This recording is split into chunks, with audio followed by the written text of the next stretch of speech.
Welcome to Cloud Stories, where your host, Heather Smith, interviews some brilliant minds from the Xero ecosystem and beyond.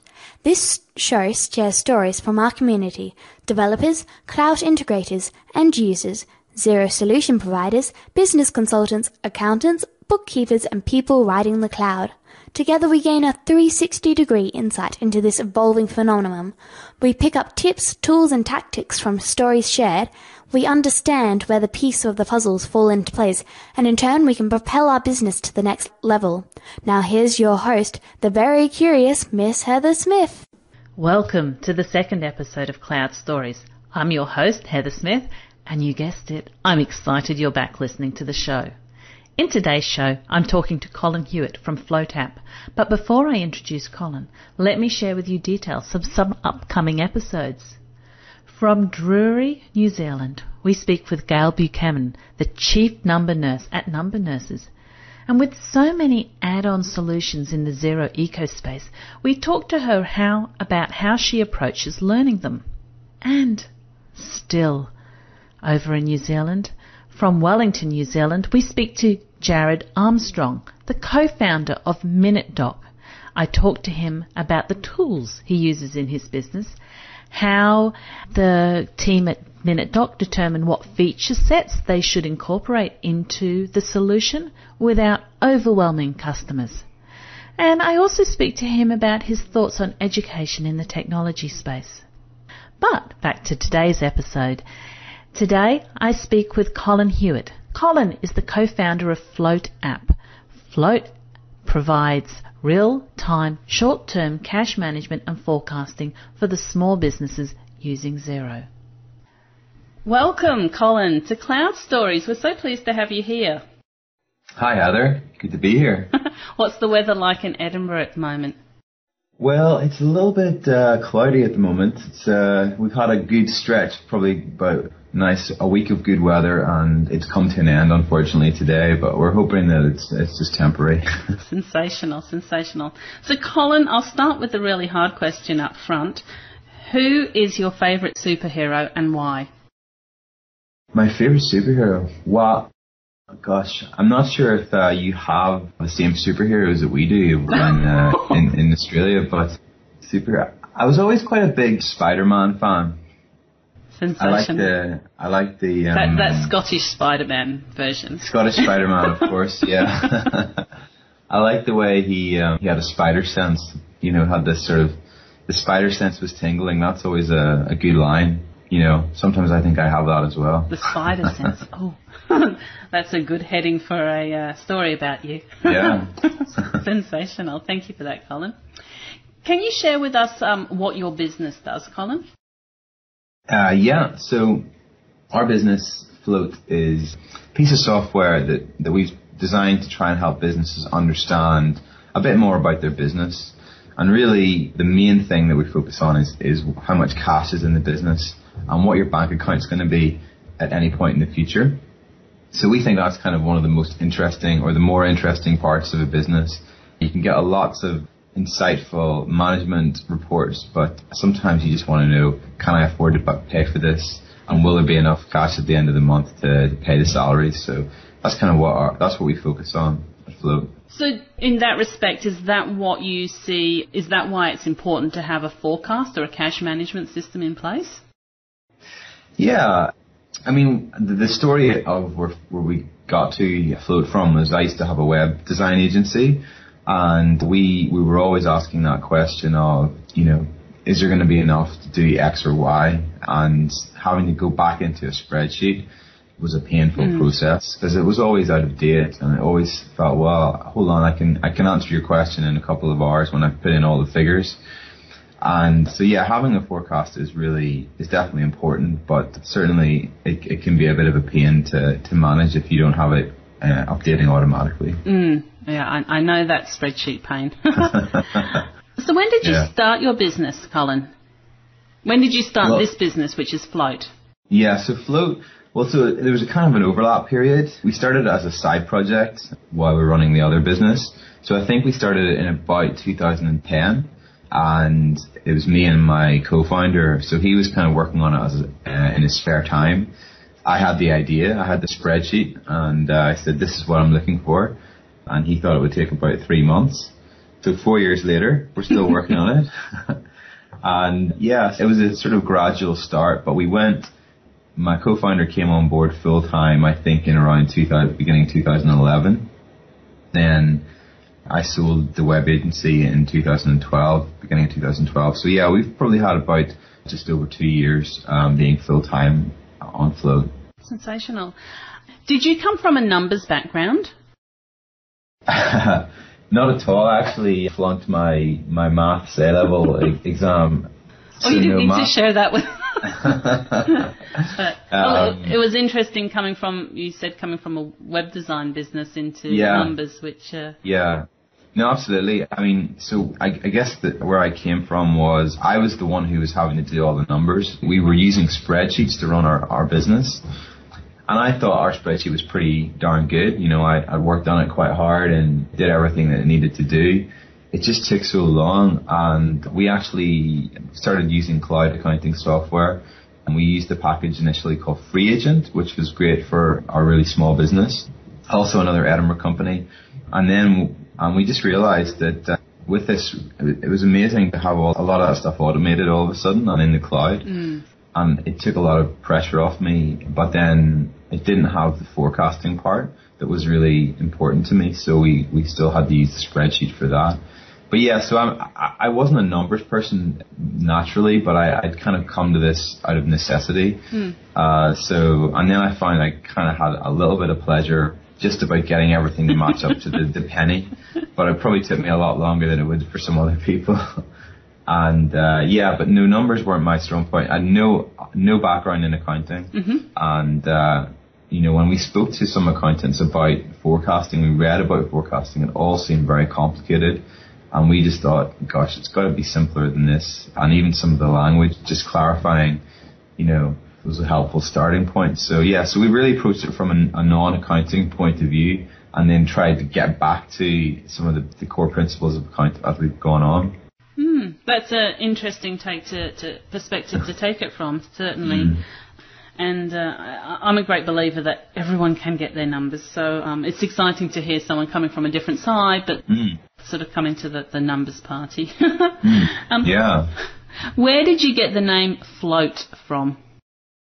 Good question. So, well, we really for me, the concept of cash flow is like a wave, so sometimes you're up and sometimes you're down. And when we looked at our cash flow graph, it was very much like a wave. We'd get high points in the month and then low points, and it was always trying to make sure that the low points weren't too low. So we sort of had this nautical theme, being, riding the waves of cash flow and making sure you don't sink and all this kind of thing. And so we explored a lot of nautical themes, thinking about lifeboats and or binoculars, so you're looking out over the horizon and all that kind of thing. So we really liked the nautical concept, the sort of navigating your way through the business. We also liked the name. We'd also like the sort of concepts that were about flow. So it was flow. And then we sort of thought float. Oh, that works, And then somebody pointed out that there's also the concept of a cash float in a business. You've got enough cash in a till to get you started at the beginning of the day. So it all sort of came together pretty nicely for us. Serendipity. We sort of played with a few different variants, but float was the one that stuck. So what are the waves like off the coast of Edinburgh? Well, unfortunately, they're not great for surfing. Are they? It's sheltered. But if you go up to the north of Scotland, I think you've got some of the best waves in the world. Okay. But yeah, for the Edinburghers, it's not you don't get a lot of great waves, unfortunately. No, so you weren't inspired by looking out your window and seeing the floating waves come in? Well, I also grew up at the north coast of Ireland, so I was quite used to being in the sea, and I think it's always good to have a name that has that connotation attached to it. Yeah. So when we started off the business, we actually had a lot of other parts in the graphics. It was a lot more fun, and we've kind of grown up a bit. But we had lighthouses and sharks, I went and had a look at all. I went and had a look at those. Those were fun, yes, on your blog. Yes, so if listeners are listening, and go and have a look at the floatapp.com blog. And I think if you just do a search for logos, there's a list of all different logos that you've got there. So you're based in Edinburgh. What's the internet connection like there? Yeah, it's great actually. Scotland seems to have they've really invested in that, and we just moved into a new building. A lot of other startups called CodeBase in Edinburgh, right next. Yeah, it's right next to the Edinburgh Castle. Oh, wow! We've got a fibre line directly into the building, and we get about 100 megs up and down, which is incredible. So it really makes a big difference just having that consistency. That's amazing. That's really good. So you've moved into CodeBase. Is that an incubator or a sharing space? Yeah. So it was interesting. I spent a bit of time over in Boston and went to see some incubators there. One called Techstars, and came back to Edinburgh and just said, look guys, we've got to, there's no point of all being on our own, and if we were in together, there'd be a lot more synergy, a lot more sharing of knowledge. And just at that time, there's a building came up, and about 15 startups all decided to move into it together. And we worked at it, we painted it, we stripped out the carpet, and it was really good experience for the local sort of startup community. Sounds like a reality TV show. Yeah, it was. It was a really interesting time, just sort of getting to work together and the community forming. That was about 2 years ago, and then from that building, once there was enough startups in that building, we realized that we could do with more space, and we found this other building, which is absolutely huge. And there's lots of room to expand. So there's about 300 people in here now. Oh my goodness. And they're all working on sort of technology startups, and a lot of shared talks at lunchtime, and it's really if you've got a problem with something or other, we can go in and ask somebody else who's an expert from another company, and it's great. We really love being in here. Sensational. So if someone is in the startup innovation space and they're visiting Edinburgh, should they pop down into CodeBase? Is that the sort of... Yeah, okay. Definitely. There's really open invitation. Arrive at the door. Yeah, come and see us. You can come and work in our office if you need a desk for an afternoon. But yeah, CodeBase is great. It's really helped Edinburgh sort of set itself up as one of the main startup hubs in Scotland, and it makes such a difference to your business having other companies around. Yeah, no, it certainly does. I liaise with some of the ones locally to us, and the people in there say that it moves them ahead so much faster than if they were at home doing it, which is interesting. And it's the ideas, I guess, and the connections that you're making and the inspiration that you're gathering, which is sensational. Yeah. Now I have to ask, while this interview is taking place, the Glasgow Commonwealth Games are on at the moment. So have you travelled across to them? You know what, I haven't. Oh, you've got to go. You've got to go. I watched the opening ceremony on TV. That was probably the main investment that I've given in my time to the Commonwealth Games. Not that I don't enjoy it, but it's just been such a busy couple of weeks. So and then apparently it's quite difficult to get tickets, and Edinburgh and Glasgow. Still go to the town. Just go enjoy it. Yeah. Edinburgh. There's a bit of a rivalry between Edinburgh and Glasgow. They're about 40 minutes away, so. I think it's always a sort of thing of which one should really be the capital city of Scotland. But I can't, maybe we'll go over for a day and just to soak up the vibe. Yeah. I know that I went to the Sydney Olympic Games, which is slightly different, but it was amazing. We just got the crappiest tickets to anything we could, and we really, really enjoyed it. But I digress. and we enjoyed it, and it created a lot of memories for us, and it didn't matter what it was. It was just such a good vibe. And you can't work all the time. I'll take your wisdom and put it in my diary. Sensational. So, Colin, late last year you received a significant investment of £110,000 from Rob Dobson from the TechCube Incubator. And now Rob Dobson, for the listeners, I hope I'm saying his name correctly, was the founder of a mobile phone software company. So with this investment, what insights do you have to share with our listeners who may be keen on attracting a significant investment into their business? What insights do you have to share with them about that? Yeah, that was a good time for us, but it was also a very hard time because we'd been pitching for a while and probably about a year of trying to raise some funding. So the first piece of advice was that we were probably initially pitching to the wrong audience. The investors that we were pitching to weren't software based. That's not where they made their money. I think it's difficult to always understand a software business if that's not your background. So when we spoke to Rob, it was a completely different kettle of fish. He really understood it. He really got the prospect. And having run a business himself, he understood the pain point. So definitely aligning the investor with the story of your own business is really, really important and really will save you a lot of time. The other thing would probably be making sure you tell a good story. Sometimes it's easy to kind of I find you can play yourself down. And certainly in the UK, we don't like to brag. So, we can kind of, say the business is okay and we're doing all right. And, actually, you need to tell the story in a way that is going to capture their imagination and make them want to be a part of the story. So, yeah, I'm really thinking a lot as we're actually going into another funding round pretty soon, and just thinking about how do we tell this story.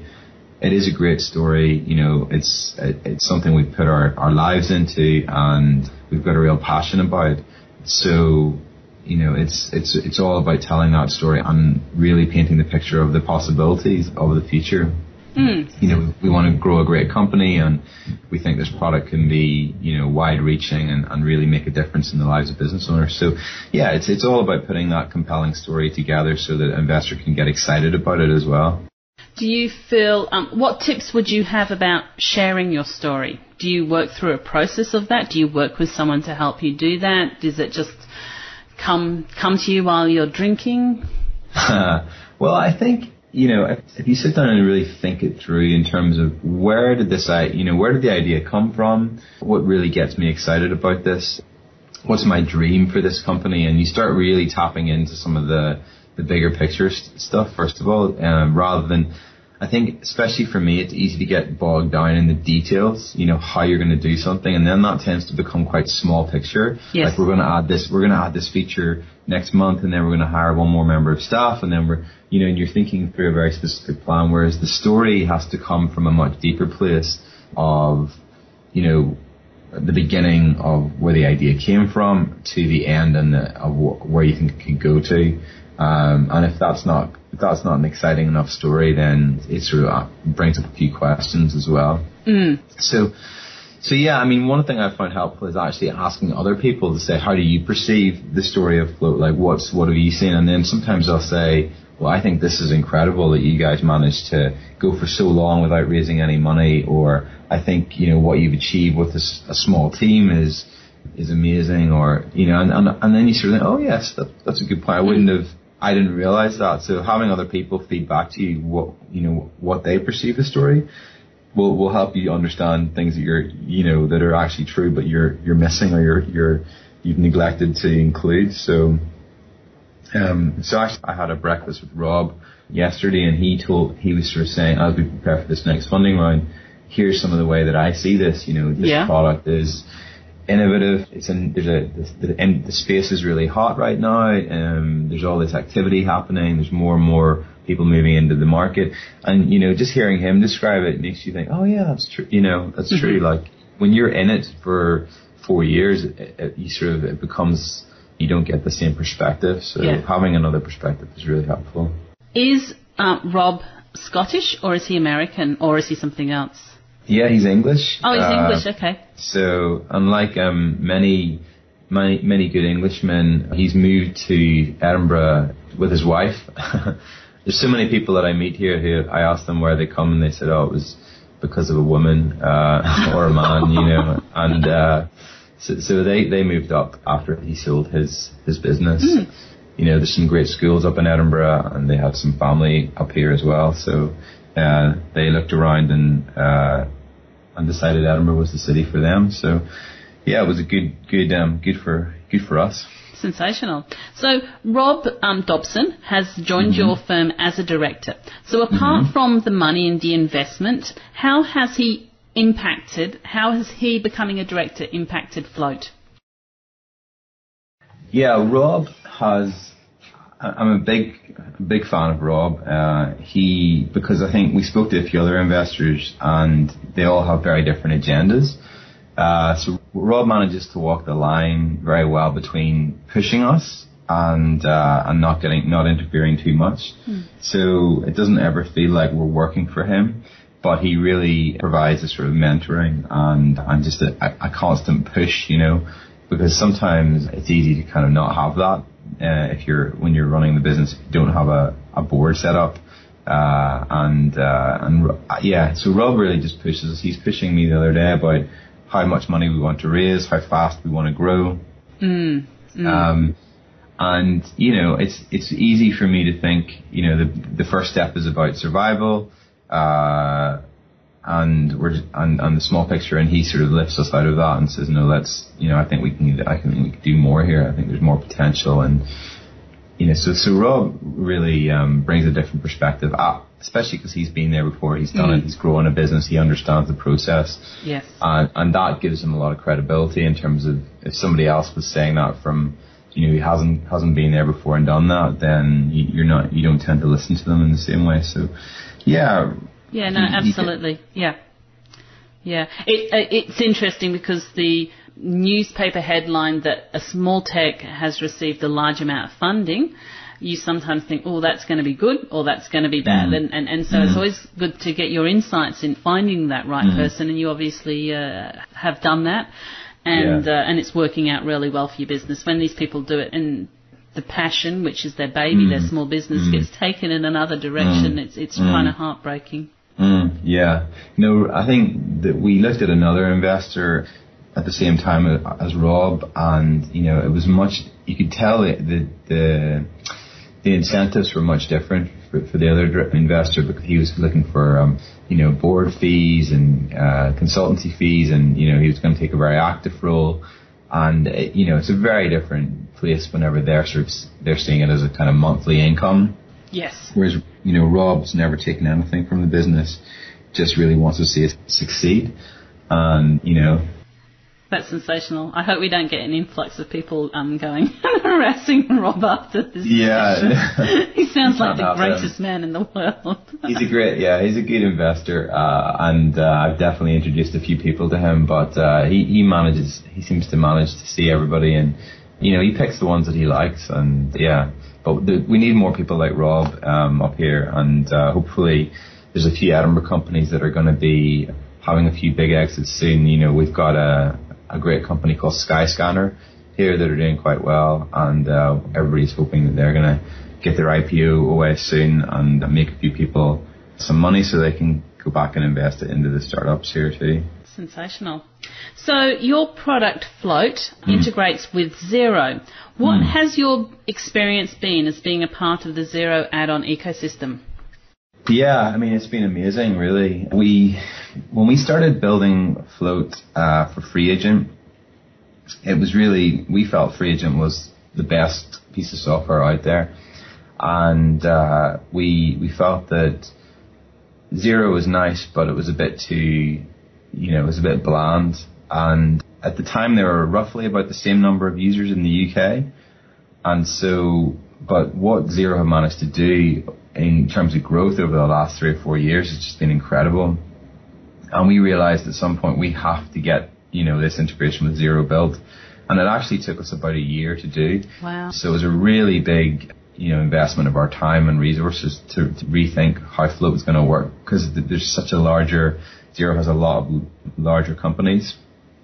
Free Agents typically freelance 1 or 2 people businesses, so the volume of transactions is quite small.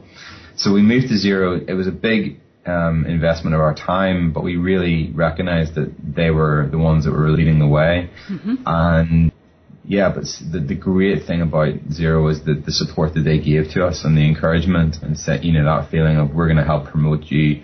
We're going to, we want this to work. The add-ons page, the add-on support team. Yeah, everything's been really good there, and just a willingness to promote the add-on that, that was really a step up for us. And so we probably saw about a 10 times increase when we launched for Xero in terms of sign-ups. So it was a big step up for us. Sensational. Did that affect your infrastructure then? Yeah, it did actually. So we launched it in September at XeroCon in London. Oh, okay. In last year. And basically we soon realized that a lot of the larger companies weren't able to, we weren't able to get all the information displayed in time before the browser timed out because we were trying to load everything in at once. Yeah. And so we had to then take another couple of months to rebuild Float in order to allow for these much more significant companies, some turning over, upwards of $1 million a month. So it was a big change for us. And so we had to really rethink the whole thing. In terms of hosting, we host it on the cloud, and it's really, that wasn't such a big issue. And we can scale that really easily now, which is such an advantage for, cloud businesses that were, before we might have to have upgraded our servers and, changed everything around. And now, that's really not been the problem. It's more just been about how we build the software and how we handle the page load speeds and all that kind of stuff.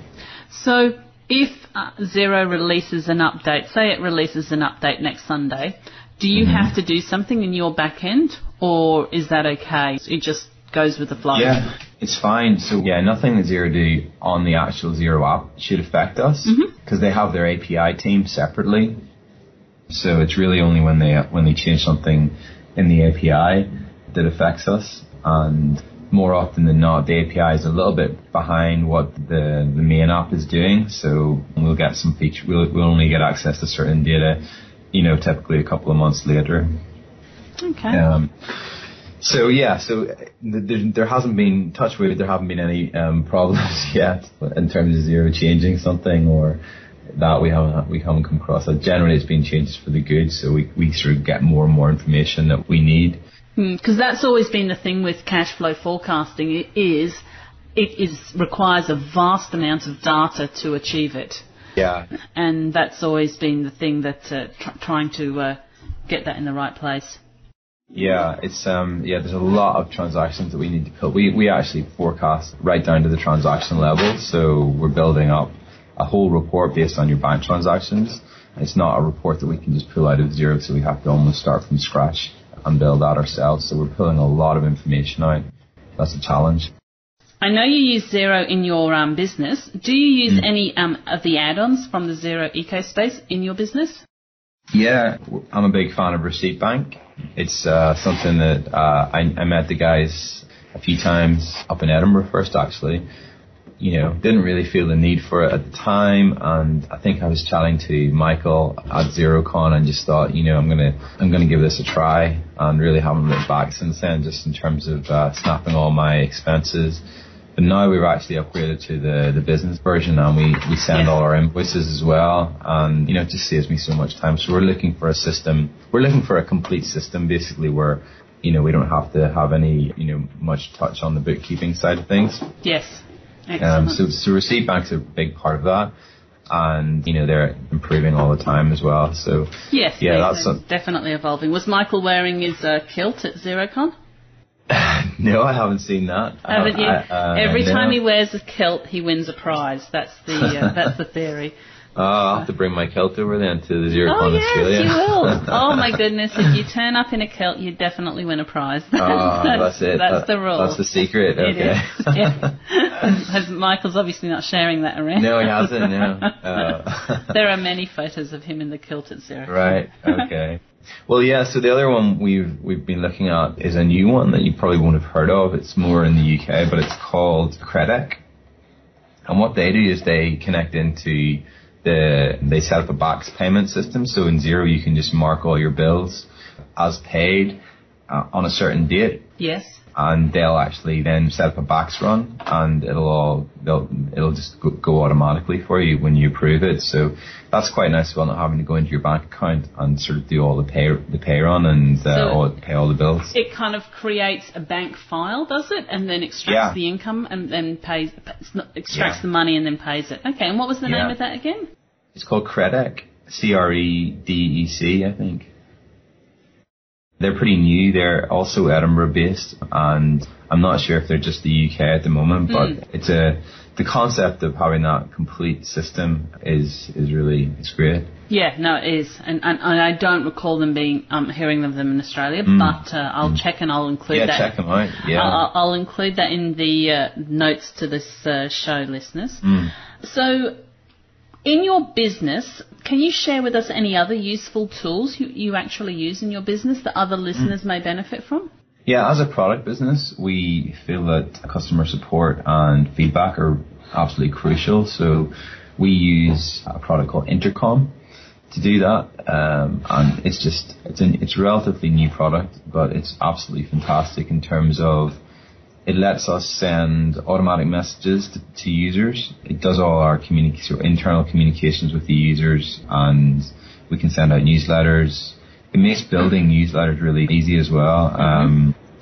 And it also, is our support system. So anybody can write to us from within the app, and we can assign that to one of our team, and everybody can track the responses as well. So it's kind of like a Zendesk from that point of view, but also MailChimp, and also having the auto messages going out at fixed periods during the trial is a really useful part of it as well. So this can be in-app notifications. They just pop up on the screen, or they can be emails. Yes.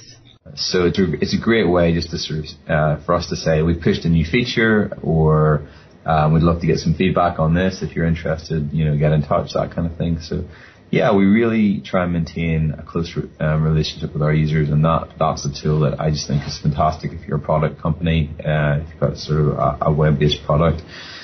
That's one thing we use. We use Evernote quite a bit, just to track all our documents and keep little notes of things, rather than trying to have a complex filing system where you have to dig around for a lot of things. Evernote seems to work pretty well. We use an app called Trello to do our product management and bug tracking. Yes. Have you heard of that one? Yes, It's like a sort of card-based thing. You can drag them around, and that kind of keeps us organized. So those are kind of the main ones. I'm always looking for new tools to bring us up to, that we can be integrating, but there can be a bit of overkill as well. Yeah, there can be, and you kind of sometimes you have to go and test one for a little while to see whether it's actually going to fit in with what you're doing, and it kind of, you can see how it fits in for other people, but the way you're doing it, you either have to perhaps change your methods, or sometimes they just fit right in. Yeah. Yeah. So I have one last question for you, Colin. Colin, what would you say to a 17-year-old about to leave school who wants to be the next Colin Hewitt? He wants to found a tech space. He wants to found a tech company. He wants to attract funding. He wants to live the dream. Wow. There's a couple of things. One is you need to discover what it is you're passionate about, and don't try and fit yourself into some mold that isn't you, because that's just not going to work. I think for me, I find at 17, I would have said, go to university if you can, go and get some experience, because I didn't have a clue at 17 that I wanted to do a tech company. And it was actually after university that I worked freelance for a bit, and then kind of came up with that concept. Spend a bit of time in America, I think, because there's a really there's a real sort of positive can-do attitude you can pick up over there, which sort of actually was where I kind of got the courage and the idea to start my first company. How old were you when you started your first company? 21. 22. Yes. And yeah, it was just sort of that kind of can-do Californian attitude. People saying, yeah, go for it, why not? And kind of came back and thought, yeah, that's the attitude. But yeah, it's always about the level of passion and energy you can muster, because there will be hard times and you have to kind of be able to ride those out. So the other thing I think is, for us, ending up with Float was something we found because we worked in a business. So I'd say that it's an evolution. Yes. If you're doing something you love, then it's often within that process you'll actually find a real problem that needs solving. And that was the case for me. But I think that often guys at 17, the apps that they come up with, the ideas that I've heard, are all very much around something like, you want to go out with your friends and you don't know where they are, so you want to be able to have an app that finds your friends and everybody can, and that's just not, the chances of you solving that problem socially on a B2C level is really, it's going to be really difficult. Whereas actually if you go and work in an industry, it's much easier to solve a problem that there's a niche of people that have, rather than trying to be the next Twitter. Yes. Yes. Or Foursquare or something along those lines. So I think at 17 you're going to have you're going to perceive a very different view of the world, and building up experience and working with good people and sort of learning about what you like and what you don't like about the way other businesses run is a good principle, but also not to get sucked in. One of the things I was tempted to do was just go and get a job straight out of university with a big software company, and kind of resisted that, and I'm glad I did, because I think you can get sucked in for quite a long period of time when you get comfortable, and then you don't want to try anything new. So if you're not feeling it, sometimes holding off and just taking some time is a good option rather than jumping in. Excellent. Thank you. Yeah. Thank you so much for sharing your story with us here, Colin, today. We really appreciated it. It was really interesting. And if people want to get in touch with you, they can go to your website at floatapp.com, or they can go and knock on the door of CodeBase. You'll be there with a cup of tea waiting for them. Yeah. Thank you so much. Hey, no worries, Heather. Good to chat. Hi, thank you for listening to the show. So if you like this show, can I get you to subscribe to the show and leave a 5-star review on iTunes, and let your friends know about Cloud Stories? If you could share a link to the Cloud Stories show on your Facebook or LinkedIn page, that would be sensational. And my Twitter handle is Heather Smith AU with no spaces. So send me a tweet and say hi and let me know what you think of the Cloud Stories. But I really appreciate it if you could let your friends, your business colleagues know about the show. Thank you, and I'll speak with you next week. This show is sponsored by Rental SaaS. Rental SaaS is your end-to-end rental management solution, enabling you to keep track of bookings, hired items, and manage your inventory. Rental SaaS integrates seamlessly with Xero. Contact Siva and his team at rentalsaas.com for further information. If you want to get in contact with Heather Smith, please visit her website at www.heathersmithsmallbusiness.com. If you wish to find out more about XU magazines, contact Heather at au@xumagazine.com. You've been listening to Cloud Stories. If you like this podcast, please download it, share it with friends, share it on LinkedIn, Facebook, Twitter, and social media. And one more thing, can you leave Cloud Stories a 5-star rating on iTunes? Thank you.